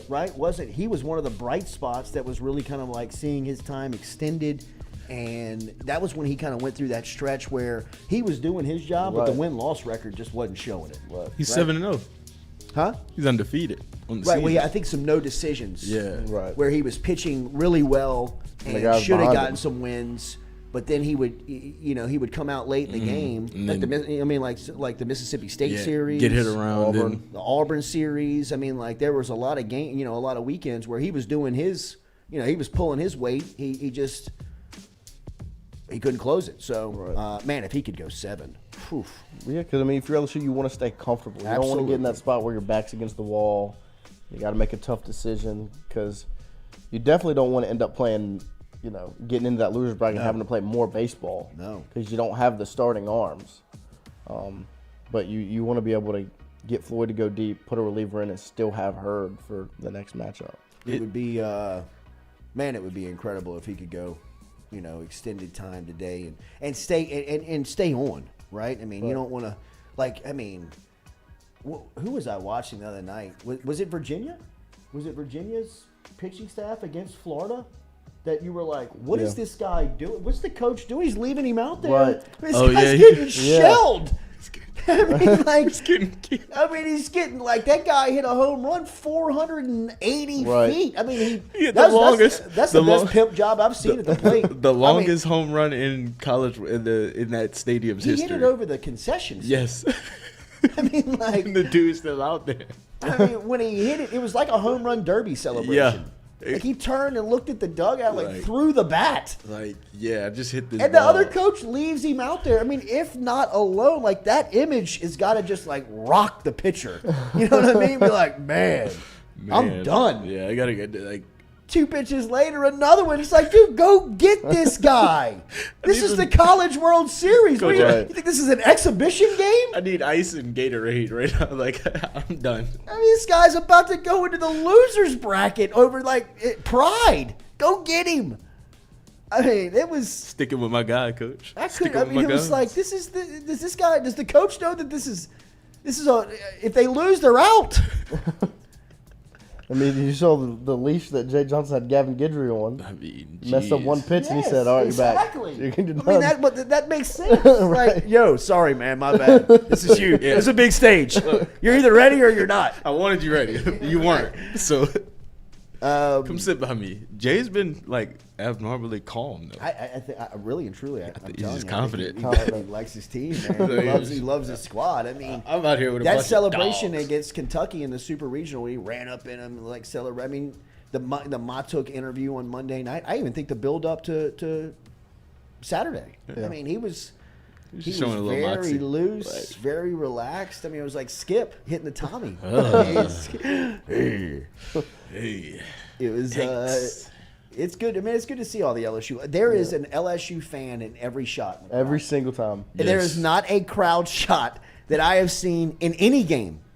In any game. Not one. Not one game that I have seen a crowd shot where there is not LSU purple. I know TCU's there. Even during the TCU game yesterday, they would just have some random crowd shot and there would be an LSU hat or like an LSU shirt or some type of like LSU flair on the screen everywhere. I mean, the chants of LSU during LSU's game coming through the TV sounded like the box. I was about to say, it sounds like Death Valley. I mean, it was – there's got to be 30,000, 25,000 LSU fans. It sounds like it. I mean, and what's the place holds 20? I think it holds 20.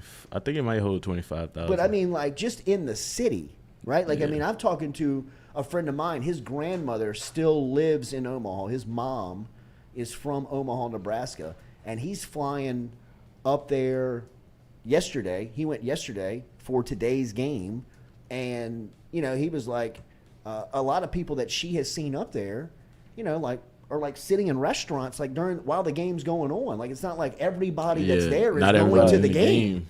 I mean, it's still like you got LSU out in the streets. It's and if they win today, goodness. Jesus! If they win today, I mean, it will be the Calvary's coming. Sea of purple and gold for Wednesday. Curtis Blanchard said it, and I apologize. I think I keep saying Thursday, but they'll actually play on Wednesday. Mm-hmm. If they win today, if they lose, they play tomorrow. We ain't worried about that. We're about tonight. No. So it'll, you know, if they win today, the state of Louisiana's coming. I mean, really. I mean, it'll be a tidal wave of purple and gold that crashes into Omaha, Nebraska. Alex Box North. Back where they belong. Absolutely, man. And that, I mean, with the skipper Jello out shot there. counts. The Jello shot counts. Stupid. It's dumb. I mean, Ole Miss's record, it's dead by Wednesday, right? Yeah. I mean, it might be dead by today. Yeah, if they win tonight, Yeah, I mean, it's over. tomorrow it's gone. Because Where are they at, 12,000? Yep. Last night it was 11. It was like 11-8. Yeah, something like that. Right. I mean, I'm rounding everything up on that challenge. I mean, those numbers, it's like they need like a real-time ticker on those things because it's like, what do you trust? You got to trust the hands. Who's the counter on that? It's crazy. Yeah. $5 a pop. Dude, that guy is making a so killing. He's sitting in the back just like. I mean, after last year, making a last killing. year it was $4.50. He was like, all I got to do is add 50 cents and I like triple my profit. If LSU comes, I'd make them $10. Is that right? I mean, like, nobody would turn him down. No. Nobody would turn him down. He could even make them like not even 10, 7. Right. Oh, yeah. And people are still. Just run my card. Yeah. Here you go. 20. I mean, like, it's like. 11,948 is what they were at Last night. 11 hours ago. Yeah. And I mean, it's 8:58. You know how Louisiana people get down. I mean, LSU plays at 6. I got to get this in now. I mean, they were at like 6,000 before LSU played a game, or 4,000 before LSU even played. Jeez. If they win tonight, 18,000 tomorrow. What Katie can be happy. I Ole mean, Miss's record will die. Yeah. I'm just, Okay. So it's 18,777 is the record. Uh-huh. Oh, I mean, it's probably going to be done by the end of the I day. mean, they made $6,000 on LSU fans alone on Jello shots. I mean, how cheap is a Jello shot to make?